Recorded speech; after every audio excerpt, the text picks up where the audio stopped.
Give it up for Noelle. Noelle is an actress, a screenwriter, and a poet. She is originally from the snowy mountains of Telluride, Colorado, and she has been expressing herself through storytelling since the age of 7. This afternoon, she'll be sharing excerpts from her debut poetry collection, Notes from the In-Between. So everybody give Noelle a warm welcome to the stage.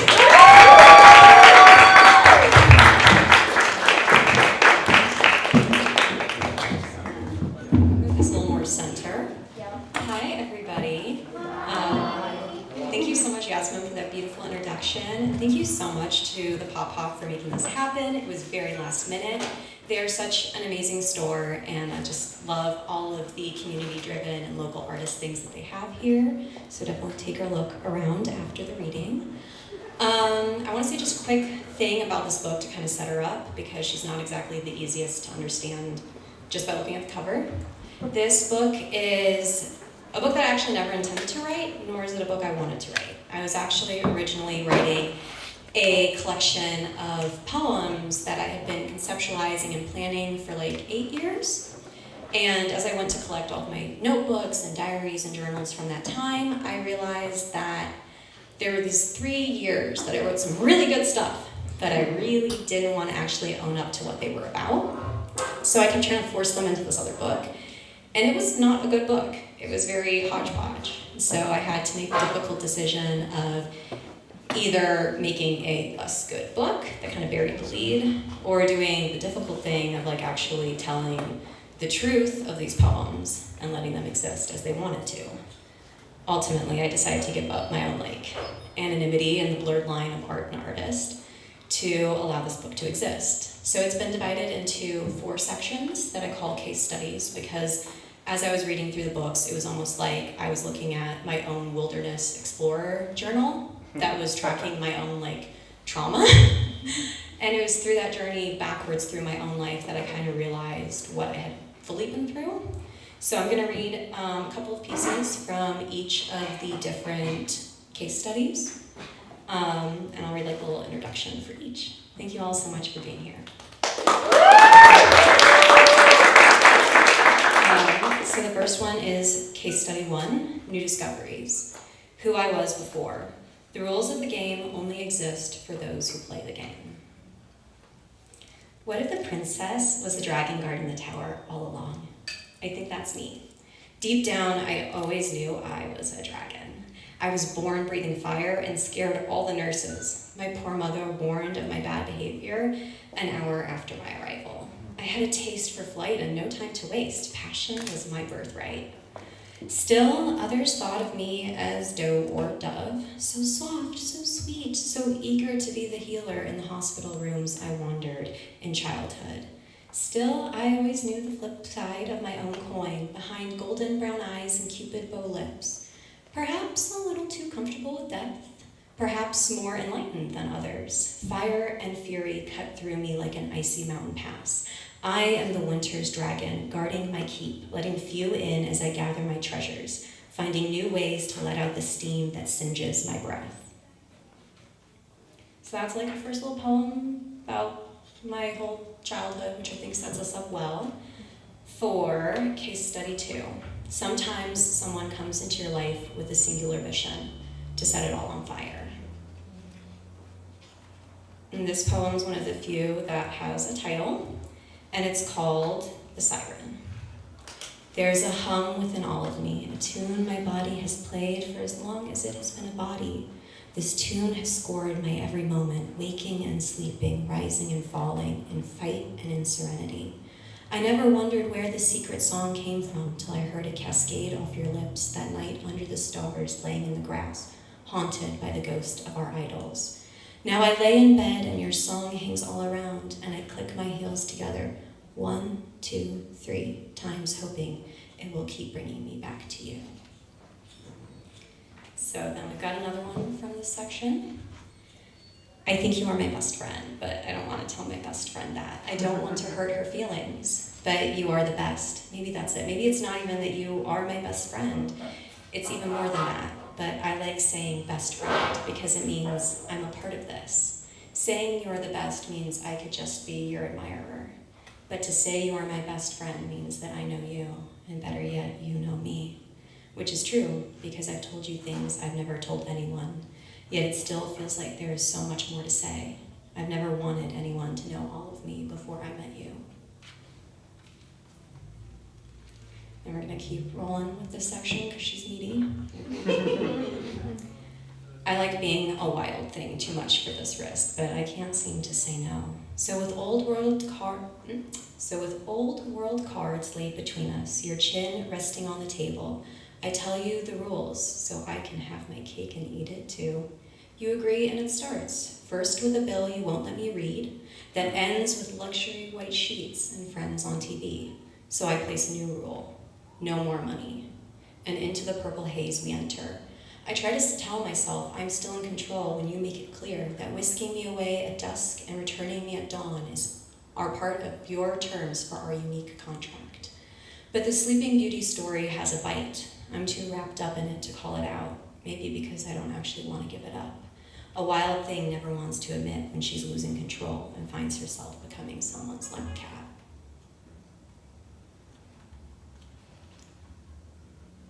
Gotta turn my own pages. Sometimes when he talks about his dog, I think he wishes she was already dead. Am I the only one who can hear it? The way he blames his neglectful ways on a puppy who dared to live to 8. Maybe that's why I loved her so much when he wasn't around. We were 2 strays he brought home because he thought he should. 2 sets of brown eyes he thought would make him the man he wanted to be.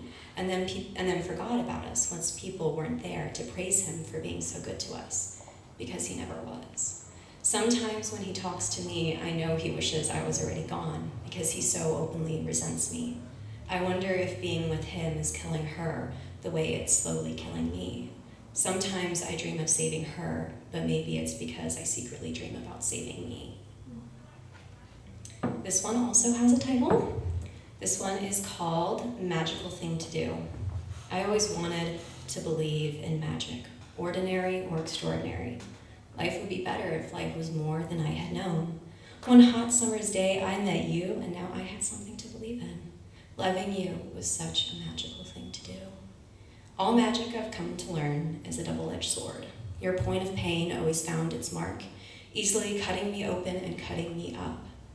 Still, I worshipped you as only a believer can do, till your blade found a mark too deep even for you, and my fantasy slowly shifted from dreams of earning your love to visions of what a life free from this pain would be like, if I could just remove your venom from my heart and walk away, if only to prove I could.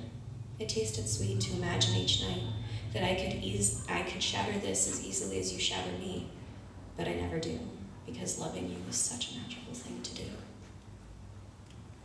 So with that, we move on to section 3, case study 3, heartbreak. The love we hold for another can't always keep us safe from them. And in the aftermath of such betrayal, it can feel as if our existence is scrambled. Gotta find my page again. This one was actually a suggestion from Yasmine, and I'm so grateful that she did. This one is called Never Could Decide. I think there was a time when you hoped it would be me, when you let me in and saw something you hadn't seen, showed parts of yourself you've been scared of before. But then when you found not all would be taken that easily, that my own life, humanity, and well-being had to coexist with yours, that future you dreamed of sharing died. I couldn't live up to the girl in your head. So you never could decide how you felt about me. One day my youth was so fresh and exciting. The next I was too young and always needed to learn from you. Sometimes you liked how I spent my time, but most days you decided my calendar was never full enough. The things I did, never meaningful enough. You didn't like me when I went out in public. I was always too shy, but also too chatty. I was bright and got attention, but never the right kind, because I wasn't a flirt. You hated that I had feelings outside of you, but got mad that I was prone to shutting down and shutting you out, because I was never your only puppet. The sex was good, but you made sure to let me know you had better. And also remind me it was only good because you made it good, not me. My beauty was good enough for you. If you weren't mad, then I was ugly like your one ex. But your friends didn't find me hot enough to want to fuck behind your back, so that was also my problem. Yeah, I still don't get this one. I was too old for my dreams, but too young to be the mother to your children. And both were deep points of frustration for you and your long-term plans. I love that one. And then this one also has a title, and this one's called They Won't Tell Us. They tell us only the weak get abused. They create an air of shame to keep us silent. They tell us only girls with daddy problems get raped, so we won't tell our families the truth. They tell us only those of us who do not love ourselves stay when he grows sour, so we doubt ourselves and never share the stories. When truthfully we could all be abused, strong, confident, loving, and amusing, can get sucked into a slow, dark game played by a man who's already won it 6 times over. Sometimes his game goes like this. He plays his little violin, exploiting his kindness first. Then he isolates and sharpens his attacks till your head spins, and you can't tell his lies from your truths. And somehow you're always the bad guy who needs to make amends for not accepting his cruelty. And don't forget the monster in the room is always you for not knowing that he didn't mean to do that. It's just his trauma. You remind him of his mama. Maybe if you'd stop doing that, maybe he wouldn't hate you the same way he hurts her. Maybe he wouldn't hurt you the same way he hurts her. And when you react and cut through the bullshit, then it's your trauma overreacting. He claims he didn't do it till your bags are packed and you're headed for the stairs. And now he begs you to stay through tears and stories upon X who did him wrong. Now he begs that you... Now he claims you understand, that he understands the hurt you feel better than anyone, sharpens the words, I love you, till it feels like glass under your feet as you try to flee. So you stay, because you don't know how to leave. He'll wait a few days and say, the problem is your friends. So you'll try faking amends, because this life is a tornado and you're just along for the ride. Can't even recall what a good night's sleep feels like. So maybe if you play by the rules, he'll let you dream in peace again, just like you did in the beginning. You see, I was strong. I loved my life, my friends, my body, my family, my hobbies, my pets, my past relationships. I loved damn near every part of being me. I thought I had done all a woman could do to stay safe. Still, he found his ways to abuse me. I loved both me and him, and I pushed back every step of the way, even when I couldn't leave. Even when he tried to make me hate all I wrote, make me hate my body, hate my mind, hate my past, my heart. Still, I found scraps of me he couldn't look deep enough to take, and I fought to keep them safe, till he let me get away. He knew my history, and he chose to repeat it. I was not weak. I was not a slut. I was a human. That's all it took. That's what they won't tell us.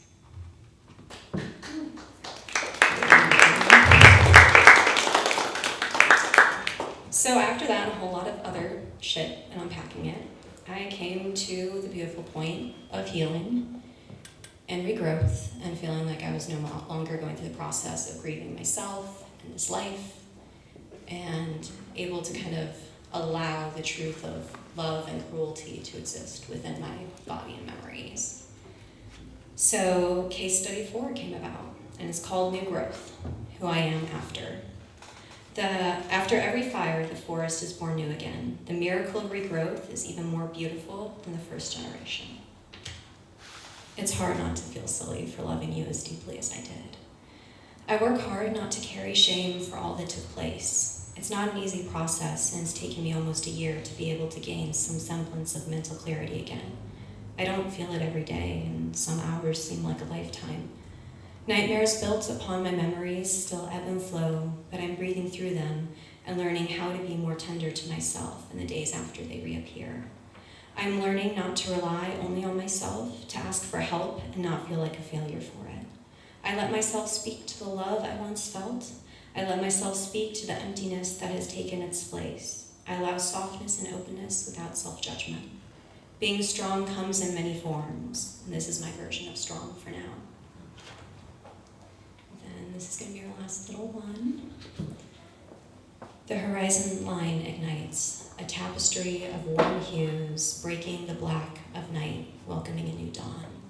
I stand on the mountain's ledge, feeling a rush not known since the wildest days of childhood. I am alone, a stark contrast on a stark contrasted spot on the skyline. Yet here in this moment, I am the dawn, the breeze, the rushing water, the rocky mountains beneath my feet. I am alive. I am life.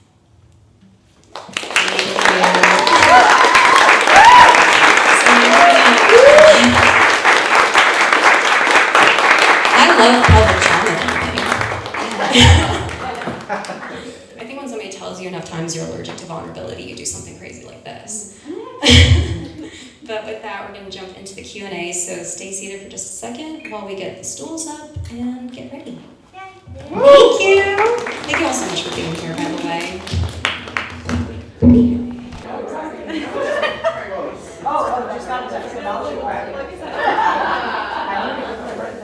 All right, guys, that was amazing. Let's give it up one more time for Noelle. I spent this month reading this book to prepare for today, and every day that I would read, I'd text oh my God, I hate him, or I'm at this part. Or because we also spent last year hiking a lot, and she would tell me things about this time in her life, but I didn't fully grasp. You don't know the full extent of what someone's telling you until you read a book like this. And every case study that I went through, I had to deep dive with her about them. So, yeah, I think it was a beautiful share. I'm so happy that you wrote it. And I'm going to ask her some questions and just chat about the book a little bit, and then I'll open it up. And if anyone in the audience has questions, we'll field those to Noelle. Cool. All right, let's see. We'll start with the easy ones. Okay. I feel like you just bared your soul. So. Yeah. Okay, so you're an actor in LA, and this person that you refer to a lot in the book is also an actor. This is an easy one? This is an easy one. How many people in the audience are actors? Raise with hands. Okay, so mostly everyone.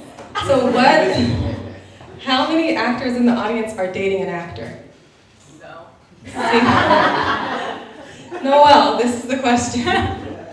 What is your current take on actors dating actors? Well, I think when they're genuinely good people, it's not a problem, right? No, I'm such an actor's person, and even though this room isn't filled with most actors, generally speaking on any given day, my text messages are all actor friends. I'm an actor's actor. They're my people, my community. I love it the most. And I've dated other people that work in similar fields and professions, and again, I think when someone's intention is that they genuinely love you and support you, it's not a problem. I think when someone comes into a relationship with a lot of baggage, and then they really find that releasing that baggage on you has a very specific response from you, it gets very interesting, and I think he was a very particular person, and the career aspect became one of the very toxic parts of our relationship that it didn't need to be.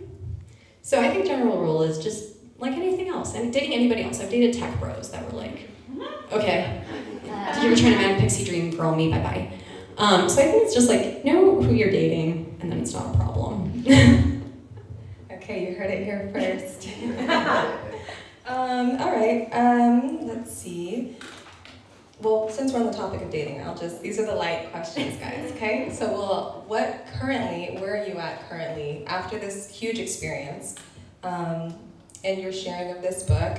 Where is Noelle right now with dating? Good question. I think the main thing is it's this experience forces you to change a lot very rapidly about all of your relationships, but especially dating. I think the biggest impact that this had on me was one of the big points of issue in the relationship was I kind of had this mentality going into it that I was indestructible. So it was kind of this idea, not physically, I always knew I wasn't physically indestructible, but emotionally I was I don't care enough to feel it. Him not being supportive of my career or being actually very rude and insulting about it a lot of times and continuously encouraging me to quit acting, I was always that's fine, I'm fine. So now with dating and relationship. So I'm kind of like, no, even if I was emotionally indestructible, I don't want to be around people who treat me like I am. I want people who treat me with kindness, support. And it's like, you don't have to see the vision I see for my life or my job or anything to support me in my visions. So dating has gotten a lot healthier and a lot more focused on people that genuinely like me, and people who I think are better at navigating their own stuff alongside me. And I think it's just like, I'm a lot wiser. All right, I want to get into your writing process. You've been writing since childhood, so it's like a familiar art form for you. What impact did writing the book have on your process of healing from the trauma? I think that's the really interesting thing. So again, this all is predominantly journal entries, notes app entries. Large portions of the book were like written in this person's space as I was trying to process whatever had just happened. And so the interesting thing about it was, part of it was very tragic at first to go through it, and it brought up a lot of things that kind of like made me kind of like spiral. Not in like a way where I went out and did crazy things, but there would be nights where I'd just sit in my room, I'd be like, what did I live through? Why did I write this? Who is this? And so that process was so necessary, but also incredibly difficult. And so it's kind of like you have to like throw yourself back down the rabbit hole to like climb out again. And so now the beautiful thing is, like, I recently had an experience in regards to this person come up again, and I was just really struggling to know how to navigate it, and I love my support system so much, and I'd be nowhere without them. But it was an instance of being so far along and in such a weird place with my journey that it was hard to feel comforted by it. So I actually did the most insane thing I could think of, which is I picked up my own damn book and read it. Because I was like, oh, the only person who knows how to comfort me when I'm still emotionally feeling the fallout of this person is me. So I think that was the most unexpected, kind of beautiful thing to arise, was like, past me has current me's back, and I didn't expect that. That's advanced. Okay, let's see. So, how did you organize the work for this book? How long of a span of time were you writing all of these works, especially case study 1 and case study 4, since they kind of didn't well, case study 4 for sure is related to the relationship, but case study 1 is more so family oriented. Yeah, how did you organize it? So it's me, it's not organized. It's complete chaos. And also, which I forgot to mention in the beginning, a big focal point of the book, and like when you read it in its entirety, is it really deconstructs and unpacks life with CPTSD, which is what developed really heavily after this relationship. And that's kind of like where the term the in-between came from, was I didn't actually know what I was experiencing was symptoms of that. And so I just kept writing in these notebooks and in my diaries. I feel like I'm in between this other thing. So none of it is very linear because I was bouncing mentally all over the place. The original poems in the beginning of the book, some of them go as far back as about like 2015, 2016, as best I can judge from the notebook. The most recent ones, honestly, there's a couple at the very end of the book that were written as recently as like December 2023. So they're very recent towards the end of the book, which was one of the things I considered like holding the book back and waiting till like more time had passed. But I also feel like that kind of gives a false idea of like being curable and being like super healed, because it's not true. There's beautiful books like Not That Bad, Dispatches of Rape Culture by Roxane Gay, and a bunch of other essayists that kind of show that you can be 30 years along in this journey and still feel like you're days after the worst parts of the experience. So yeah, it's a very interesting journey and not organized, and it took a lot to even get it to have like some semblance of an arc. Totally, thank you. Your family's here today, and they are super supportive. Shout out to Noelle's family. So how do you feel this relationship impacted your closer other relationships, family, friends, your support system? That's one of the harder things in it, and there's like 1 or 2 poems in the book that kind of reference it, and a lot that were taken out. I actually lost a lot of people because of this relationship. either because of actions from him being very disruptive towards mutuals that we shared, to having people that were really close to me quite literally break down on the phone and say, I can't do this anymore. I can't watch this and you can tell me you're being treated well, but I look at your face and I know you're not. I had multiple interventions with people begging me, saying, if someone loves you, why the fuck do you show up every day and you look like you just came back from like a bomb? Like, you don't look like a normal person anymore. You don't look like you. And looking back at photos now, I can see it. I can see photos of me standing next to him. I'm like, oh, I'm very vacant. But the beautiful thing is all the people that stayed through it and had patience and knew how to take care of themselves so that they could hold space for me at points in time and have compassion and understand that I couldn't see things as they truly were. And so that's beautiful. And like, my family has been so supportive. I mean, they've been through so much of this. They've read the book, they've proofed it. They've talked me through so many meltdowns. And like, honestly, one of the most beautiful things has been my sister. It's one of my favorite traits of her because it's so sweet. She'll look at me anytime I'm crying about anything now. And she'll be like, I know you don't want to be touched. I know the last thing you want is someone to touch you. But if you wanted a hug, I would hug you. And so I think that's just kind of like proof of how beautiful my support system is. And also, real quick, I know this one's going long, but there are a couple of people in this room today who deserve a special shout out. They are people that I called during 48 of the worst hours of my life. And they stopped me from bullying and blaming and shaming myself for something truly awful that happened. And this book would not be possible, me functioning at any level would not be possible had they not talked me through that and reminded me that nothing I did deserve that level of cruelty. So thank you so much.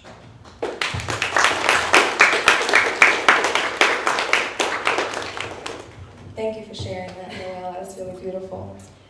You mentioned earlier, you kind of said it as a joke, but that you are avoidant of intimacy at times, right? And this book is very intimate. So what has that been like, being so transparent with your readers?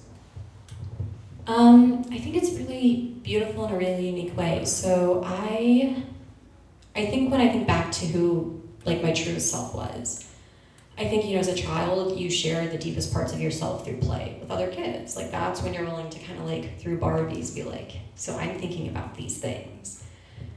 And so this book kind of was a return to that in a weird way of like sharing myself with the people closest to me through a way and space that is truest to me and felt most natural. And it is very different. I've always loved being an actor because I can hide who I am between the collaboration and all these other people. I love screenwriting because I can hide my points of view between multiple characters and really blur art and artist and keep a lot of anonymity. This book's not that, and it's been a really interesting experience actually putting it out there and having people read it and know so much about me. But currently, so far, it's all been very supportive, and I'm actually really enjoying this form of sharing myself. So that's good, because it would really suck if I hated it. All right, you talk a lot about trauma in the book. There is sexual assault mentioned, emotional abuse, lots of different heavy topics. So what would you say to young men or women reading this book and maybe having experienced similar things? What do you want them to take from it? Yeah, I really wanted this book to be less about the statistics and less about the numbers, because I think, honestly, when we have a lot of those conversations, we focus really heavily on how survivors could have prevented this, and that's really not how we should be talking about these. We should be talking about how can individuals not do these things. And so I wanted a book that kind of de-centered that and really focused on the story of someone who actually had a lot of confidence, had a lot of love, had a very full life, and that's what so much of that first section is really about, is setting up this idea of who is this person, how did she view and think about herself.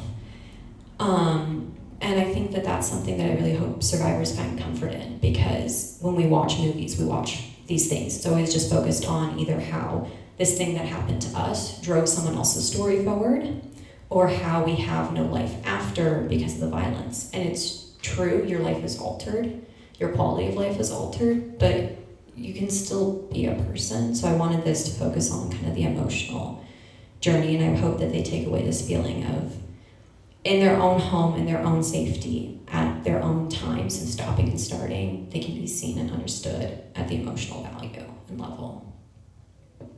Thank you. That's amazing. Okay, this will be the last question, and then you guys can ask some questions. What would you say, you talked about your support system and those phone calls and people being there for you during these really challenging times. What do you want people to know that are the mom or the new partner or the sister or brother of someone going through what you experienced? There's a lot. First and foremost, it would be really nice if people didn't approach immediately with skepticism. Instead said, okay, clearly this is something that's hard to talk about, let me hear you out. I had one instance prior to this relationship of someone intimidating and scaring me and a friend using it to like push me out of a friend group, and was very rude about that. That was very jarring and very much the opposite of how these conversations should go.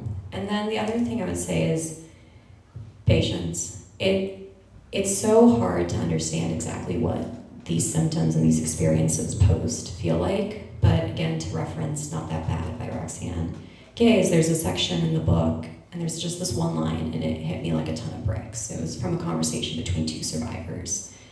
And one woman said to the other, I sit down and I just lose time. And so it's little things like that. Like, we are trying to function so hard.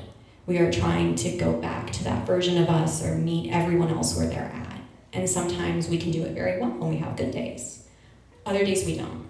It's not personal to you. And to specifically new partners, that's kind of the biggest thing is like, hey, if we look at you and we're like, I cannot do this thing, especially with physical intimacy, or it will ruin the night for me because of this other experience. It ain't about you. It's not about a lack of love or interest or any of those things. It's just, that's not something I can do and still feel like me. And so with that, one final thing that unfortunately a lot of survivors and I have kind of discussed is afterwards, support systems have a really hard time knowing what to do. And it's really hard. There's so many different variables that happen, and the spiral can be so up and down. But I think some people have a deep need to kind of like force certain life paths or decisions. Like, if you do this, you'll be okay. If you do this, you'll be okay. And one that happens a lot with partners in your relationships is therapy, and therapy is great, but it needs to be that individual's decision. You can't force them to go and say, when you go there, you're gonna resolve this issue. You go there, and suddenly we'll be able to do this in bed. Therapy's not a cure-all, it's a long-term process, and it needs to be each individual's decision to get there. Support them doing it, help people find it, but don't do it because you hope to gain a new partner from it. Well said. So I want to open it up to you guys. Is anyone in the audience curious about anything related to the book? Do you have any questions? In the back, in the red. Yeah, how did the writing of the book affect your acting journey? That's a really good question. I think, honestly, it opened a lot up for me. I think having to be that honest with yourself allows you to bring a lot more to a character. And this is going to sound really bizarre because it's such a horrible experience.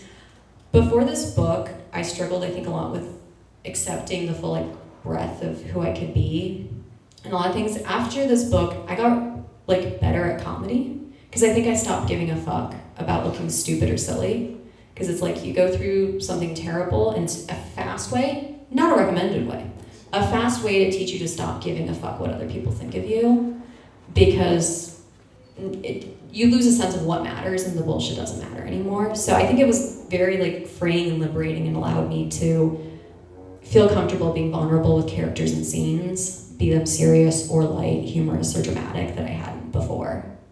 Thank you so much for that question. Great question. Anybody else have any questions in the audience? Yes?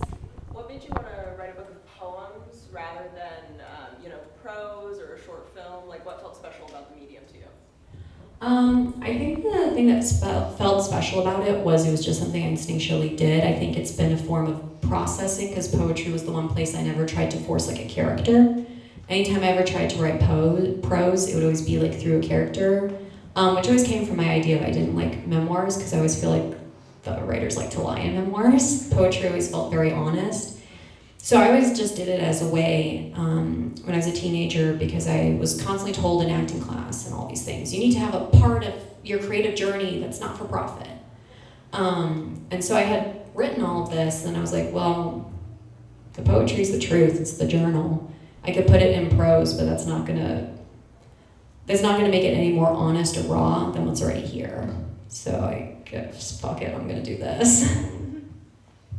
Any last questions? Hi. Hi. Because of the poems that you highlighted, it does appear as if this man, at least in my opinion, is inextricably tied to the whole book.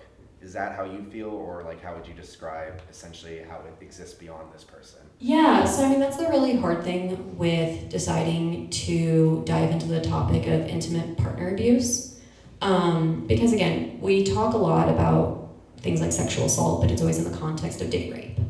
We don't really explore topics like coercion, manipulation, or what to do when your partner takes a safe space and suddenly makes it a very unsafe place for you physically.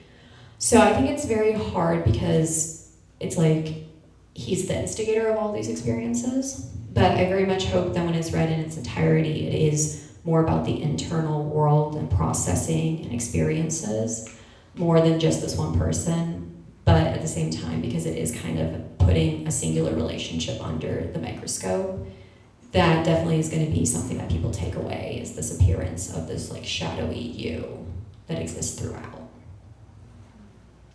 Okay, the questions are really good. I'm second guessing my questions now. I like you guys' questions, really. Okay, anybody have any more? I'll take one more question. Hi, Jess. Well, you talk so much about the journey back to yourself. What new part of yourself have you discovered you would be excited to tell your past self about? Oh, that's beautiful. Oh, it's so hard. I think the thing that I would tell my past self is that she is so much bigger than one person's definition of her. That you can love someone and think that they see you and understand you better than anybody else. And throughout a lot of the book, I talk about this idea of someone who speaks the same native language as you, and that's what it felt like finding. But ultimately, it doesn't matter what anybody else thinks or decides you're good enough for. It's you, and you can do so much more than you thought, and that it's okay to just leap. Don't be afraid because someone else put fear in your head. And so I think I just tell her that she has so much more ahead of her if she lets herself. Thank you, Noelle, and thank you to the audience for your great questions. Let's do one more round of applause.